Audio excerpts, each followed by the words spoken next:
আমি কেউ ভোটে দাঁড়াই কেন? আমি জনপ্রিয়তা দিয়ে করবো কি? কথা বলে অনেক মানুষ দিয়ে আমায় করবো কি? আমি তো ইলেকশন করতাম, আমার কাছে অনেকে যোগাযোগ করছে, আমি না আমার এই সময় আমি আসি, কামে আসি, আমি দিনই কাজ তো, হ্যাঁ আমি দিনই কাজই করবো, আমি সিরা খাই না, দিনই কাজই করতেছি। আমরা যদি ওই দিন একজনকে বলছি যে ভাই আপনি আমার সাথে 3 দিন আমার লগে থাকবেন, আমার খরচে থাকবেন, আমার গাড়িতে থাকবেন, ফাও নষ্ট করতেছি বেহুদা, এইটা আপনি আমাকে বের করে নেন। 3 দিন না করার জন্য 1 মাস থাকেন। কত সময় কত মানুষ ষড়যন্ত্র করে, সারা পৃথিবীতে করে, আমাদের দেশেও করে। হুজুর এইভাবে এই সিস্টেমে দমাই এলেন, মাদ্রাসা এইভাবে সিস্টেমে দমাই এলেন। পৃথিবীতে পণ্যের দাম কমে, মনে করেন 100 টাকা দাম ছিল, এটার দাম কমে হলো 90 টাকা হয়। 88,000, কালকে জিজ্ঞাসা করছি রডের টন, তো 88,000 টাকা ছিল, তো এখন কমছে 83,000 টাকা, না জানি 83,500 টাকা হয়েছে, তো এটা কমে 5,000। কিন্তু একটা পণ্য দাম ছিল 2,000, এটা হয়ে গেছে 100 টাকা। এমন হয়? এমন হয়েছে পরিকল্পিত ভাবে। কওমি মাদ্রাসার হুজুররা, কওমি মাদ্রাসার দিনদার তালেব ইলমের জন্য বছরের পর বছর চামড়া উঠাইতো কোরবানির সময়। এই চামড়াটা 2,200 টাকা বিক্রি করতো এক একটা। পরিকল্পিত ভাবে, ইচ্ছা করে, ষড়যন্ত্র করে জালেম এবং তার দোসররা এটা সিদ্ধান্ত নিয়ে পরিকল্পিত ভাবে এটারে 100 টাকা বানাইল। এটার দাম হয়ে গেছে, মানে চামড়া যেন কোনো কিছুই না, এটা হালাইয়া দিত, এটা হালাইয়া দাও, এটা কিচ্ছু না। উদ্দেশ্য হলো এভাবে 2-4-5 বছর পরে টাকার অভাবে, পয়সার অভাবে, খাদ্যের অভাবে কওমি মাদ্রাসাগুলো কি হয়ে যাবে? বন্ধ। আসমানওয়ালা বলে না, তুমি যাইবা গা, কওমি মাদ্রাসা থাকবে, তোমারে বাগাই দেব খুব সময়, যে কোনো টাইমে। এজন্য কওমি মাদ্রাসা বন্ধ হয় নাই, উলামায়ে কেরামও হারায়া যায় নাই, এটাই বাস্তব। এজন্য আমার তোমার কারো জন্য আল্লাহর দ্বীন আটকাবে না, আল্লাহর দ্বীন আটকাবে না। এটা জরুরি বিষয় বাবা, আমরা যদি এটা বুঝি ভালো হবে। একজন ছেলেই বুঝছেন, একজন বাবাই বুঝছেন, তাহলে অতএব এটা বলতেছিলাম, আল্লাহ তাআলা বলেন আমরা মুমিন, হে ঈমানদার, আল্লাহ বলেন তোমার জীবনের সব কিছু আমি আল্লাহ ঠিক করে দিছি। ইন্না হাদাইনাহুস সাবিলা, চলার পথ, জীবনের গতি আমি আল্লাহ তাআলা নির্ধারণ করে দিয়েছি। সাবিল মানে রাস্তা, আমি বলে দিয়েছি রাস্তা, আলো কোনটা, অন্ধকার কোনটা। ওটাও মোবাইলের ছবি, মোবাইলের ছবি বেটকায় বেউকুফ, ওটা হাসে, তো নিজেই ছবি উঠাইতেছে, আবার নিজে হাসে, আমার মাথা টুপিও আছে। অপদার্থ কাহাকে বলে? বুঝলেন? মানে আমার মতে আমি ব্যস্ত, আমার রঙে আমি ব্যস্ত, আমার আর নতুন করে কিছু জানারও নাই, নতুন করে কিছু শিখারও নাই। আমি যা বুঝি তাই তো, আমার বুঝে তো থুইয়ার জায়গা নাই। হুজুরের তো বুঝলো মুকুন শুনে। এই হলো ছেলেদের হাল। তো প্রায় এই জন্য বলি আমি যে মানে প্রত্যেক বড় মোবাইলওয়ালা, যার হাতে একটা মোবাইল আছে বড়, এই মোবাইল এইটাই একজন সাংবাদিক, এইটাই একজন বুদ্ধিজীবী। বাংলাদেশে যদি মনে করেন 5 কোটি মানুষের হাতে একটা বড় মোবাইল থাকে, 5 কোটি বুদ্ধিজীবী, 5 কোটি সাংবাদিক, এবং এই 5 কোটি মোবাইলওয়ালা দেশবাসীকে বুদ্ধি দিতে আছে, এভাবে করেন, এটা করেন, এখন এটা করা উচিত, এখন ওইটা করা উচিত। আর তোমার কি উচিত? আমার উচিত মোবাইল টিপা। বাকিদের উচিত আমি যে বুদ্ধি দেয় ওইটা করা। বুঝেন নাই কথা? বাকিরা আমার বুদ্ধিতে কাজ করবেন, আর আমি শুধু মোবাইল টিপব। আফসোসের এই কয়েকদিন আগের ওই যে ওই যে নোয়াখালীতে যে প্রবাসী লোকটার 7 জন পরিবারের সদস্য যে মারা গেল, মাইক্রোটা যে পড়ে গেছে পানিতে, শুনছেন না? এটা একই পরিবারের বেচারার, সব শেষ। তার আমি সাক্ষাৎকার দেখছি, আর সে আফসোস করে চোখের পানি ফেলা বলছে, কয় যে কত শত শত মানুষ চিল্লায় কাঁদছি, ডাকছি, সবাই ভিডিও করে, সবাই ছবি উঠায়, কিন্তু আমার কেউ আমার বাঁচাইবার জন্য বলে নাই। এটা ওই বলছে কি পরিমাণ বদনসিব এই জাতি, কি পরিমাণ বদনসিব। বেচারা কাঁদতে কাঁদতে বলছে যে আমার মানুষগুলো এভাবে মারা যাইতেছে, ওরা সবাই ভিডিও করতেছে।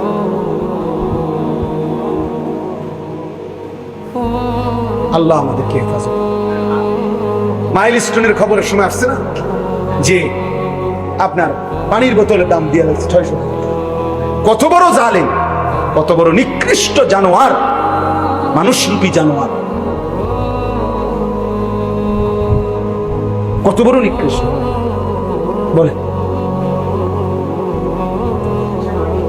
রিক্সা ভাড়া ডাবো নেও না, অগ্নিদগ্ধ ছেলেটার উঠাইতেও চায় না, ভাড়া দিব কে? তুই মরে গেলে আমার কি, আমার ভাড়া দরকার। সাফ কথা বলে। আমি এই সিদ্ধান্ত নিয়েই বয়ান করি। কতজন আমার বুঝায়, বলেও আমার দূর, আমি যেই দমকান দরকার, আমি সিদ্ধান্ত নিয়েই বলি যে ছেড়ে দেওয়ার পর আমি দেবো। একটা ছেলে কেউ না শুনুক, একজন শুনুক, অসুবিধা। আমি কেউ ভোটে দাঁড়াই না, আমি জনপ্রিয়তা দিয়ে করবো কি কথা বলে, অনেক মানুষ দিয়ে আমায় করবো কি? আমি তো ইলেকশন করতাম, আমার কাছে অনেকে যোগাযোগ করছে, আমি না আমার এই সময় আমি আসি, কামে আসি, আমি দিনই কাজ তো, হ্যাঁ আমি দিনই কাজই করি, আমি চিরা খাই, দিনই কাজই করতেছি। আমরা যদি ওই দিন একজনকে বলছি যে ভাই আপনি আমার সাথে 3 দিন আমার লগে থাকবেন, আমার খরচে থাকবেন, আমার গাড়িতে থাকবেন, ফাও নষ্ট করতেছি বেহুদা, এইটা আপনি আমার থেকে বের করে নেন। 3 দিন না, ধরো 1 মাস থাকেন, আলহামদুলিল্লাহ। এজন্য প্রিয় ভাই, আল্লাহ তাআলা বলেন যে মুমিন হে ঈমানদার, আমি আল্লাহ তাআলা তোমাদেরকে বলে দিচ্ছি, প্রত্যেক মানুষের দিলে আগ্রহ, মহব্বত, ভালোবাসা, কোন জিনিসের প্রতি অন্তরের টান, এটা আল্লাহ প্রদত্ত, এটা একটা ফিতরাত। সৃষ্টিগতভাবেই, স্বভাবগতভাবেই মানুষ কারো না কারো প্রতি আকর্ষণ অনুভব করে, হৃদয়ের টান অনুভব করে, মহব্বত, ভালোবাসা মানুষের অন্তরে আল্লাহ প্রদত্ত। আল্লাহ তাআলা এখানে বলছেন যে হে আমার মুমিন বান্দা, ইন্নামা ওয়ালিয়ুকুম, নিশ্চয়ই তোমাদের বন্ধু, ভালোবাসার পাত্র, প্রিয়জন, তোমার হৃদয়ের ঠাঁই হবে, ভালোবাসার পাত্র হবে, তোমার বন্ধু হবে কে? 1 নম্বরে আল্লাহ। কে? আল্লাহ।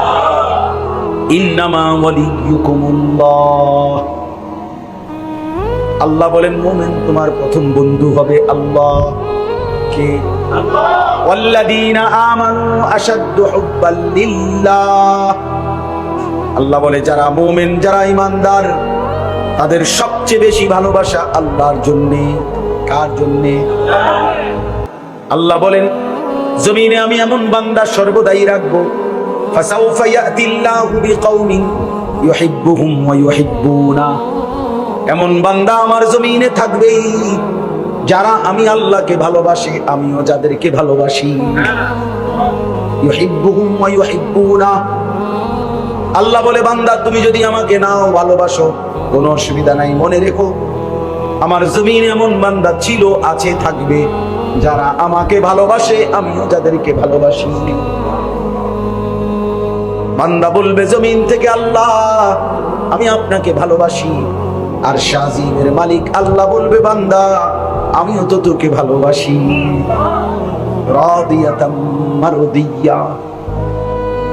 ইয়া আইয়াতুহান নাফসুল মুতমাইন্না ইরজিই ইলা রাব্বিক রাদিয়াতাম মারদিয়া। আল্লাহ একটা পর্যায়ে মুমিন ঈমানদারের উপরে যখন আল্লাহ খুশি হয়ে যায়, তো আল্লাহ নিজেই ডাক দেয়, হে আমার প্রিয় আত্মা, হে আমার প্রশান্ত আত্মা মুমিন, ইরজিই ইলা রাব্বিক, তুমি আমি রবের কাছে এসে পড়ো, আইসা বড় বান্দা, ফিরে আসো তুমি আমার কাছে। আজরাইল মালাক মউত পাঠাচ্ছি, যাও তুমি আইসা পড়ো তার হাতে ধরা দিয়ে মৃত্যু গ্রহণ করে। তো বান্দা যেন মুমিন, প্রিয় বান্দা যেন বলে, আল্লাহ আমি কি আপনার কাছে তাহলে চলেই যাব, দুনিয়াতে বুঝি আর থাকবো না? আল্লাহ বলে রাদিয়াতাম মারদিয়া, কেন থাকবা? আমিও তো তোমার উপরে রাজি, তুমিও তো আমার উপরে রাজি, আর থাকবা কেমন? এসেই পড়ো, মাকসাদ তো অর্জন হয়েই গেছে। তুমি আমার ভালোবাসা চেয়েছিলে, আমিও তো তোমার ভালোবাসা চেয়েছিলাম, ভালোবাসার হক তো আদায় হয়ে গেছে। রাদিয়াতাম মারদিয়া, हम यहाँ से तुम वहां से, दोनों जानिब से इशारा हुआ। আমি এখান থেকে, তিনি ওইখান থেকে, দুই দিক থেকে ইশারা হয়েছে, দুইজন দুইজনকে ভালোবাসে। আমার শায়েখ আল্লামা মুফতি মুশতাকুর নবী কাসিম হুজুর বলে, একটা পর্যায়ে যেন এমন হয়, আল্লাহ যেন বলে, বান্দা তুমি আর আমি, আমি আর তুমি, তুমি আর আমি, আমি আর তুমি। এজন্য আল্লাহর প্রিয় বান্দারা যখন জীবন দিতেন, জিহাদে শাহাদাত বরণ করতেন, তো সাহাবায়ে কেরামের অসংখ্য ঘটনা এমন আছে, যখন সাহাবায়ে কেরাম যুদ্ধের ময়দানে শাহাদাত বরণ করতেন, রক্তে লাল, শরীরে তীর বর্ষা বল্লমের আঘাতে যখন শরীর ঝাঁঝরা, রক্তে যখন লাল হয়ে গেছে, তো নিঃশ্বাস যাওয়ার মুহূর্তে চিৎকার দিয়ে বলতেন, ফুস্তু ওয়া রাব্বিল কাবা, কাবার রবের কসম, আমি কামিয়াব, সফল হয়ে গেলাম। আজ বন্ধুর সান্নিধ্য পেয়ে निकल जाए दम तेरे कदमों के नीचे, यही दिल की हसरत, यही दिल की आरज़ू है। প্রিয় বান্দা বলে, মওলা আপনার কদমের নিচে আমার জীবন দিয়ে দিলাম, এটাই তো জীবনের তামান্না ছিল, এটাই তো দিলের আশা ছিল, এটাই তো দিলের আরজু ছিল, যে আপনার কদমের নিচে জীবন দিয়ে দেব। ইন্নামা ওয়ালিয়ুকুমুল্লাহ, আল্লাহ বলে তোমাদের বন্ধু হবে আল্লাহকে। আল্লাহু ওয়ালিয়ুল্লাযীনা আমানু, আল্লাহ বলে যারাই মুমিন তাদের বন্ধু হলেন আল্লাহকে। ইন আউলিয়াউহু ইল্লাল মুত্তাকুন, আল্লাহ বলেন আল্লাহর বন্ধু কেবলই মুত্তাকি যারা, তারা। তাহলে মুত্তাকির বন্ধু আল্লাহ, আল্লাহর বন্ধু মুত্তাকি। কত আয়াত আছে কোরআনে, আল্লাহ বলছে ইন্নাল্লাহা ইউহিব্বুত তাওয়াবিন ওয়া ইউহিব্বুল মুতাতাহহিরিন, আল্লাহ বলেন আমি তওবাকারীকে ভালোবাসি, আল্লাহ তাআলা বলেন আমি পবিত্রতা অর্জনকারীকে ভালোবাসি। আল্লাহ নবী বলছেন হাদিসে কুদসিতে, ওয়াজাবাত মাহাব্বাতি, আল্লাহ বলেন আমার ভালোবাসা তার জন্য ওয়াজিব হয়ে যায়, লিল মুতাহাব্বিনা ফিয়া, যে দুই বান্দা আমি আল্লাহর সন্তুষ্টির জন্য একে অপরকে ভালোবাসে, তাকে ভালোবাসা তাদের দুইজনকে আমার জন্য ওয়াজিব হয়ে যায়, আমিও তাদেরকে ভালোবাসি। ফাত্তাবিউনি ইউহিব্বুকুমুল্লাহ, আল্লাহ বলে আমার বন্ধুর একটা সুন্নাত যে অনুসরণ করে, আমি আল্লাহ তাকে ভালোবাসতে থাকি। সে মিসওয়াক করছে, আমি তাকে ভালোবাসতে থাকি। সে দস্তরখান বিছায় খাচ্ছে, আমি আল্লাহ তাকে ভালোবাসি। সে দাড়ি রাখতেছে, আমি আল্লাহ তাকে ভালোবাসি। তার স্ত্রী পর্দা করে, আমি তাকে ভালোবাসি। সে হালাল পথে চলতে থাকে, আমি তাকে ভালোবাসি, কারণ সে তো আমার বন্ধুর সুন্নাত একটা একটা করে অনুসরণ করে। ফাত্তাবিউনি ইউহিব্বুকুমুল্লাহ, আল্লাহ আমাকেই তৌফিক দান করে। ভাবছিলাম অল্প একটু বয়ান করব, এখন মনে হইতেছে আমার কাছে গরম কমে গেছে, আমার কাছে ওইটা আমার কাছে এটা গরম লাগছে, এখন কমে লাগতেছে। আলহামদুলিল্লাহ, আলহামদুলিল্লাহ। আয় কারীম, তাহলে এই জন্য আজকে নওজোয়ান তোমরা যদি এটা বুঝতাম কত না ভালো, কত না ভালো।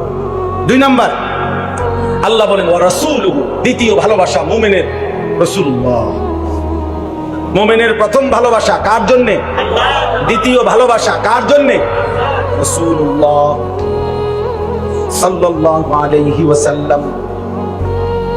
লা ইউমিনু আহাদুকুম হাত্তা আকুনা আহাব্বা ইলাইহি মিন ওয়ালিদিহি ওয়া ওয়ালাদিহি ওয়ান নাসি আজমাইন।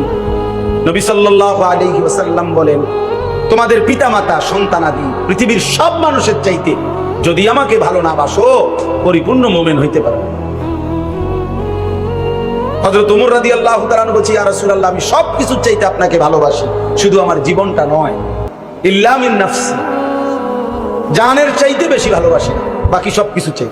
নবীজি বলছেন, লা লা ইয়া ওমর, না না ওমর, পূর্ণ মুমিন হও না। ফাওয়াল্লাযী নাফসি বিয়াদিহি হাত্তা আকুনা আহাব্বা ইলাইকা মিন নাফসিক, আল্লাহর শপথ, যার হাতে আমি রাসূলের জীবন, যতক্ষণ না তোমার জানের চাইতে আমি বেশি মুহাব্বতের না হব, পরিপূর্ণ মুমিন হতে পারবে। তখন হযরত ওমর বলেন, ফাওয়াল্লাহ লা আনতা আহাব্বু ইলাইয়া মিন কুল্লি শাইইন হাত্তা মিন নাফসি, তাহলে এখনই ঘোষণা করলাম নবী, আল্লাহর কসম, আপনি আমার সবকিছুর চাইতেই বেশি প্রিয়, জানের চাইতেও বেশি। আপনি বলেন, এখন জান দিয়ে দেব। আল্লাহ নবী বলেন, আল আনা ইয়া ঠিক আছে ওমর, ওকে, এখন কি হলে? ইন্নামা ওয়ালিয়ুকুমুল্লাহ ওয়া রাসূলুহু, আল্লাহর পরে ভালোবাসা কার জন্য?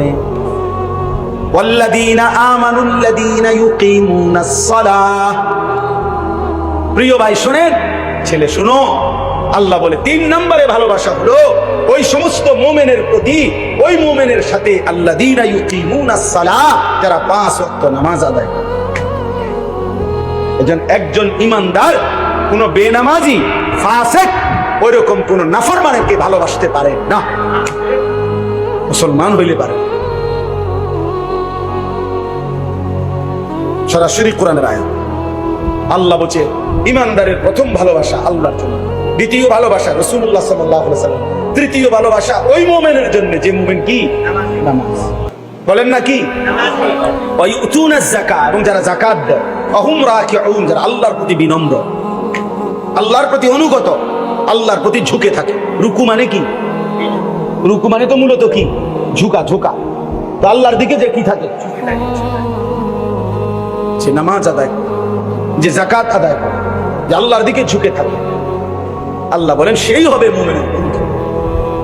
আমি যে সারা জীবন বলি, অনেক ছেলেদের, বেটা 8 ঘন্টা, বেটা তুই এমন ছেলের সাথে হাঁটলি, ওই নাফরমান তোরে 1 ওয়াক্ত নামাজের কথা বললো না, একটাবার আল্লাহর নাম এই হাইওয়ানের মুখ দিয়া বাইর হয় নাই। 3টা বাজে তার লগে বাইরেলি, রাতের 11টা বাজে ঘরে আসলি, 8 ঘন্টা পর্যন্ত এই হাইওয়ানের মুখ দিয়ে একটাবার আল্লাহ, রসুল, আখিরাত, মাঝখান দিয়ে আসরের আজান হইছে, মাগরিবের আজান হইছে, এশার আজান হইছে। এত বড় শক্ত হাইওয়ান, এত বড় শক্ত নাফরমান, তার মুখ দিয়ে একটাবার, কিরে আমিও তো মুসলমান, তুইও তো মুসলমান, আজান হইতেছে, নামাজ পড়তি না, কিরে আল্লাহর ইবাদত করতি না, একটাবার বললু না? খোদার কসম, এটা কোনো বন্ধু না, এটা শয়তান। এটা শয়তান, শয়তান, এটা শয়তান। ওই নারী শয়তান, ওই মেয়ে শয়তান, ওই ছেলে শয়তান। বেটা যে তোকে আল্লাহ চিনা, ও আবার বন্ধু কিসের? ও কিসের বন্ধু? দুশ্মন। ও তো দুশ্মন, ও তো আদুব মুবিন, ও তো প্রকাশ্য শত্রু। এজন্য এটা খেয়াল করো। আল্লাহ বলছেন ওয়াল্লাযীনা আমানুল্লাযীনা, আমি পাগল হয়ে গেছি যেদিন এই আয়াত পড়ছি। আরে কয় কি আল্লাহ তো ভাঙ্গা কইছে, বাংলায় কইছে, এটা বাংলা আয়াত নয়, জানো এটা কি? না না, এটা বাংলা, আমি এটা নাজিল হইছে মনে বাংলা, এত সহজ। ওয়াল্লাযীনা আমানুল্লাযীনা ইউকিমুনাস সালাহ,